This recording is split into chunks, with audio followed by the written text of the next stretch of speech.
Hey, YouTubers, Tasman here, bringing you another episode of Foundry Virtual Tabletop, or Foundry VTT from the ground up. So in our last episode, we kind of talked about installing, getting your license, purchasing, all that fun stuff. Doing your basic configuration. We talked about all these different configuration settings. We added a module, and by the way, I don't remember if I said this, but I did figure out under add-on modules here, Dice So Nice is the one I was thinking about, and Dice Tray was the other one I was thinking about, and I was correct. We are going to add both those still, so I'm going to go ahead and just add really quick. I forgot to do it before I started recording. Shame on me. So DICE, Dice Tray. Dice Tray right there. Alright, so there we go. Go and close that all out. And we're going to go ahead and launch our world, and we're going to talk a little bit about the interface. But more importantly, what we're going to do is get it set up so that you can get a player to join your world. And then after we've got that, we'll go through all the different components of the interface, what they mean, how they work, or at least an idea of how they work. Some of them are... documentation isn't extremely well done for this, and that's what happens when you have community projects or things that are kind of community driven, and not like a huge professional thing. Usually documentation does suffer a little bit. It's not terrible, don't get me wrong, it's not like absolutely terrible, but it definitely could use some work. So we're just clicking launch world, and I don't remember if we actually set a password or not. Let's pretend we didn't, and not put anything in there and see if it launches. Good, it did. So once you've launched into the game, this is the interface you'll be greeted with. Down here, we're just going to talk about really quick. This is where all players will be. When players join, you'll actually see them right here. And you can always come in here and you'll have... I don't want to click user configuration. Well, actually, no, I'm probably fine with that. So if you want to change your color to a nice magenta, we could go 255, delete, 0, and of course 255, and click off there. We can add a player avatar if we have a picture somewhere. I don't think I do on this VM, so I'm not going to worry about that, and that will make it so that, you know, we have our default avatar and stuff like that. Hit save, and now that's this. Now, one thing to note is this is kind of your default color.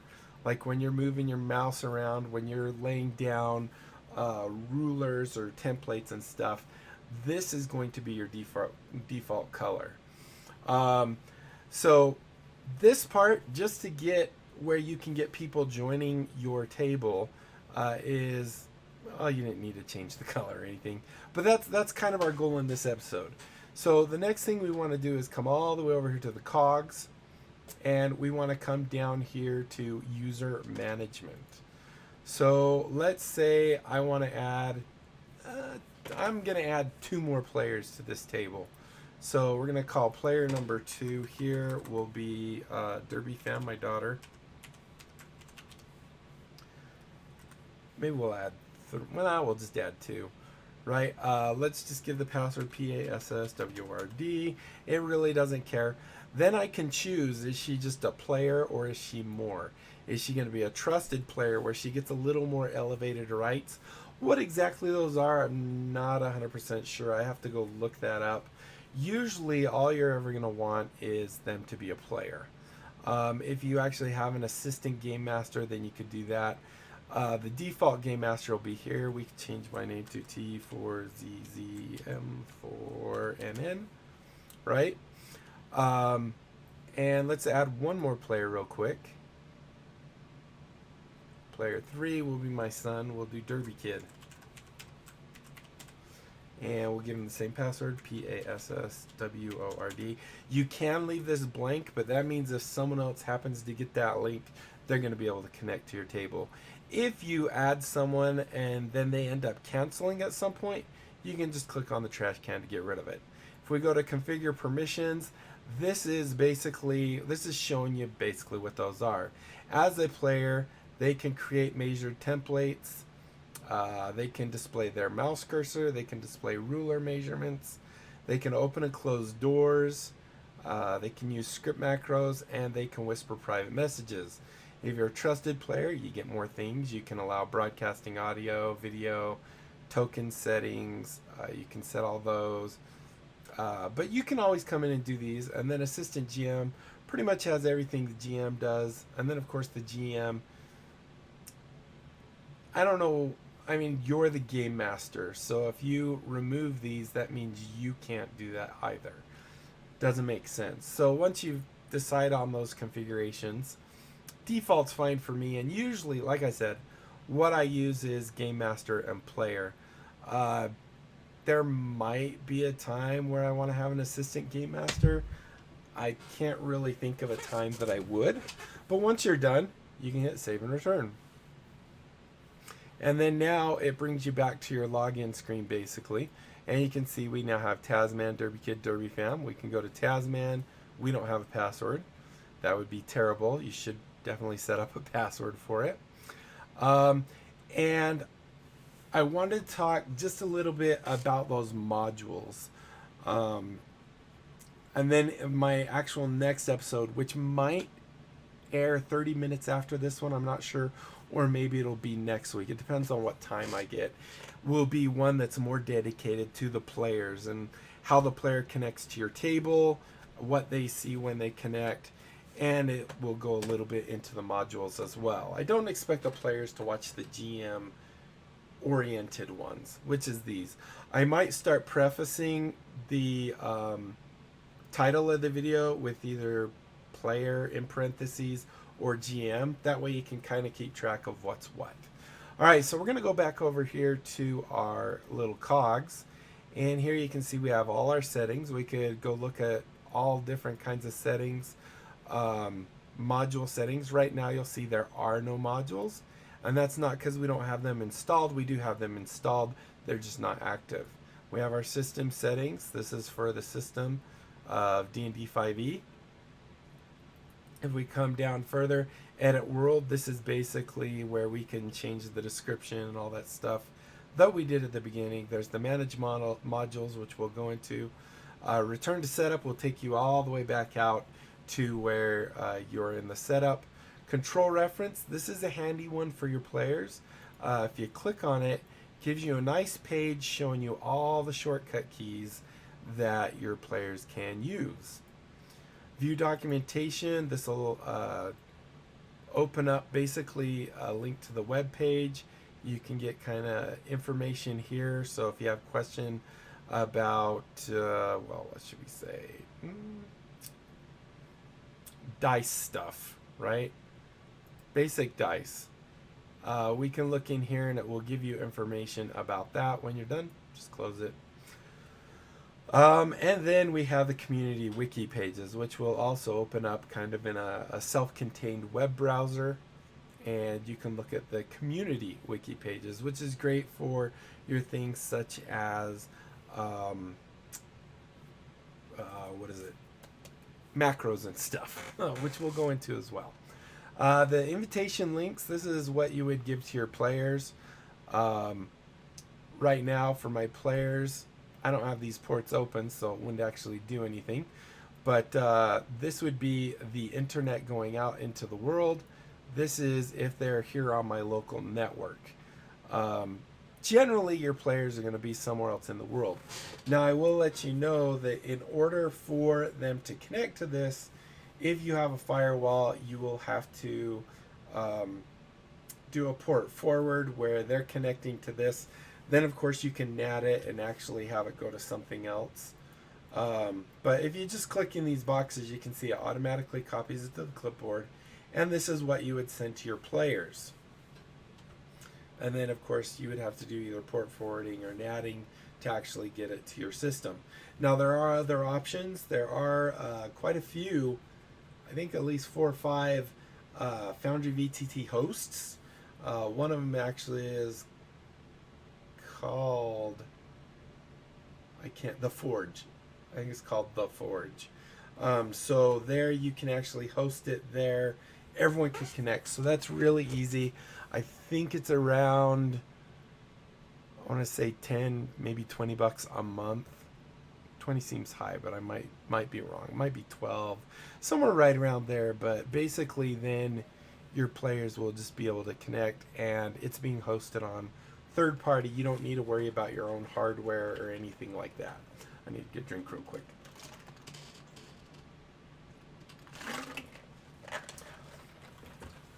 If we do log out, that will actually take us right back to the very beginning where we selected our world. Trying to think. So we're only at 10 minutes. We need to do something. I want to do something else. Let's kind of go through the different settings. Configure set. Oh, actually, I wanted to do manage modules, and we're actually going to talk about these two modules in particular because they're actually pretty nice.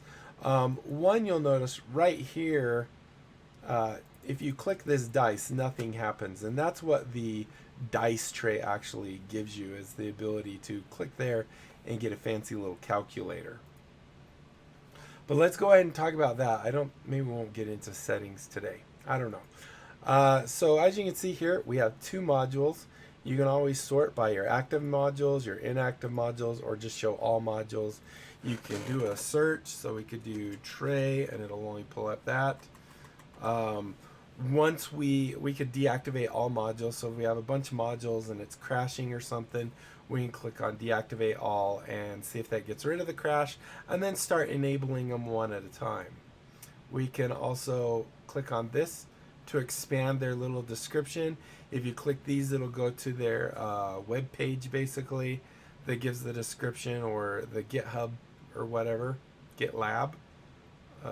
So here you can see it pulls up the dice calculator, dice tray, and you can look at information about it, and sometimes there's code there, sometimes there's not.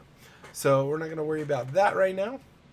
So we're going to go ahead and enable both of these. Now when you enable it, basically it's going to restart, it's going to refresh your page, which basically restarts this. Now even though it doesn't look like it, this is just basically a Chrome web page or a browser web page. So it'll just refresh here. So now you can see the Dice So Nice is enabled, and also the we have these dice down here for dice tray. And if we click on the little dice here, we have that little calculator where we could say 7D10,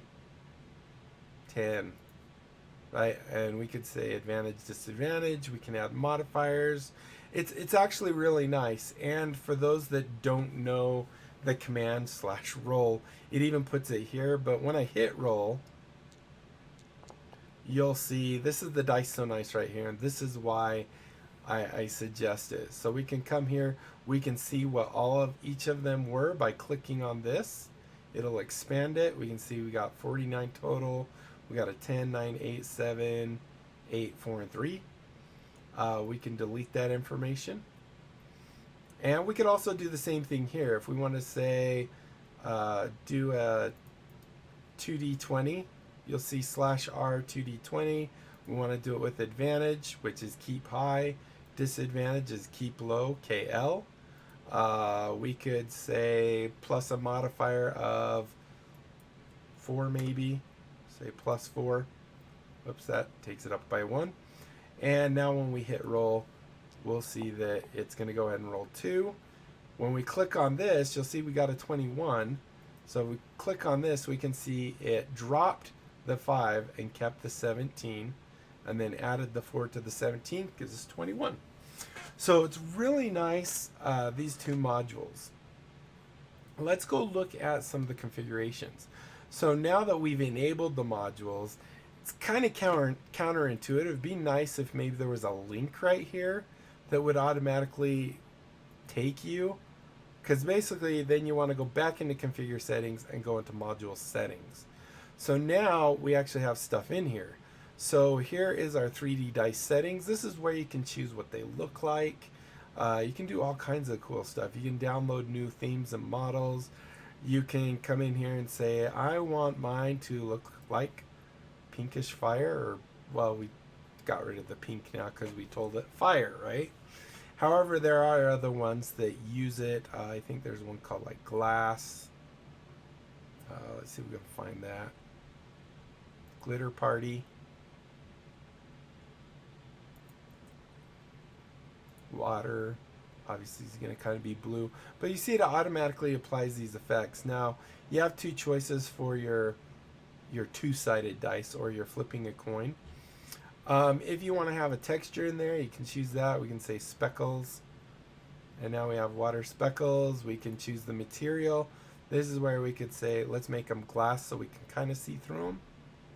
Can't really see through them right there very well. And then we can also change the font that's on them. So let's do Arial Black, make them nice and fat. So now you can really see that. However, the color is really not a good color for us.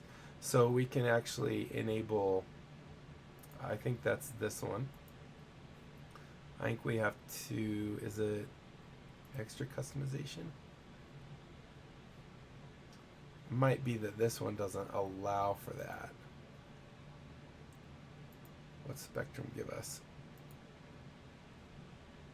Let's go ahead and do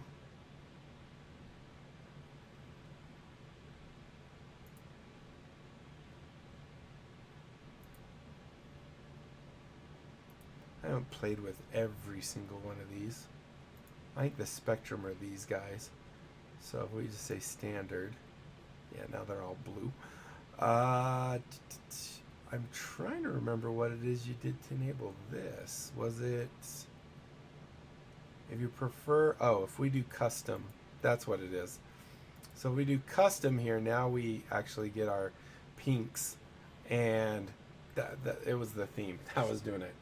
So now you can see we have kind of glass ones. If we want to test a roll, it'll throw a bunch out on the table.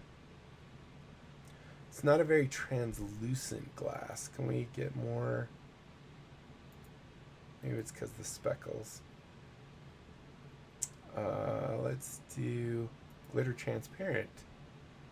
So here we have nice transparent dice.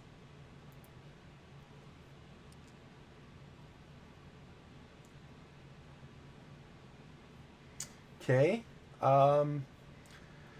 So basically, this is that stuff. Click on a die to customize it. You can also do, is it individual? Can you, I think you can actually, if I remember right.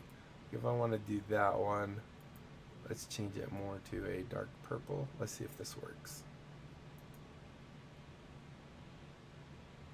No, that did them all. Click on a die to customize it. We did that. I'm not sure. Let's go ahead and just set this back 255, tab 0, tab 255. And there. All right, so anyway, that's some of the nice things. Then we also have the preferences here, which, you know, tells you about the animation, how quickly. Like right now, they just fade out. You can set it to none, they just kind of disappear. We have sound effects. I don't think we'll hear the sound effects because I don't think this VM is passing it to my computer. We can mute everything. We can turn up and down the sound. All kinds of fun stuff here. You can also make it so, like it says here, you can actually like do 1d20, and if you put in brackets acid, it will override a theme. So like if I'm throwing an acid or fire, we can actually do that. So if we come in here and do, let's say 40d6 for a fireball, right? And then in brackets say fire. I think there was one called just fire. Is that the other bracket? Yes.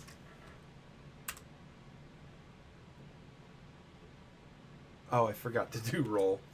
See how smart I am? /R. There we go. So now you can see it actually did fire dice, which is kind of nice. So if you have special, you know, abilities, poison, stuff like that. If we wanted the ice or acid, let's hit up arrow. Let's do slash roll 2d12 bracket. I think there was one called ice for ice damage. There you go. Nice ice ones. Did a lot of damage too. That was pretty good actually. We got 2 12s. So anyway, lots of different things. Special effects here you could actually set up. You can add your own special effects to make it so when I roll the D100 and the result is this, do something special. So if we wanted, when we get a D20, maybe glow, is there a green, maybe particle blaze? Let's see if that works. There's a D20 right there, I believe. I don't know if it was crooked though. And then maybe we want to set up another. Let's see if this will work. So, on result of 20. That's what I forgot. So on a result of 20, then a D20 on a result of 1. Maybe have it do... let's see what darkness is. That sounds pretty negative. All right, so if we do this, I don't know if we're going to get a D20. I don't want to save it. Well, let's go through these other choices real quick. So dice can be flipped. When a dice is finished rolling, it can be flipped by adding a new roll. That means a dice can hit another dice. Disable during combat. Sometimes you want combat just to go quick, so you can disable all the dice flipping around. Anyway, go through these settings. There's lots of them. Look at the things. They do a pretty good job explaining what they actually do. So we're going to go ahead and just say save on that. We're going to see if we can get a 1 and a, is that the D20? So let's roll maybe 12 D20s. Now let's do 20. So there's a 1. It got dark. I want to see what the flame does. Alright, let's hit up arrow. And hit enter. You can actually hear the sound. Oh, both those did. I wasn't 100% sure. Come on, give me a 20. There we go. So you can add special effects to it, which is really cool as well. Alright, we're at 23 minutes, so I think this is actually a good stopping point. I think my player video is going to be just as long because we're going to kind of talk about those same things. So thank you guys so much for watching. Hopefully you enjoyed. If you did, be sure to leave a thumbs up down below. Aside from that, comment, like, and subscribe. Follow me on Twitter. Check out my Discord and my other channels. And don't forget to tell other people about my channel. Check it out. If they like what they see, they can sub and we can just grow the channel. And that is it, my friends.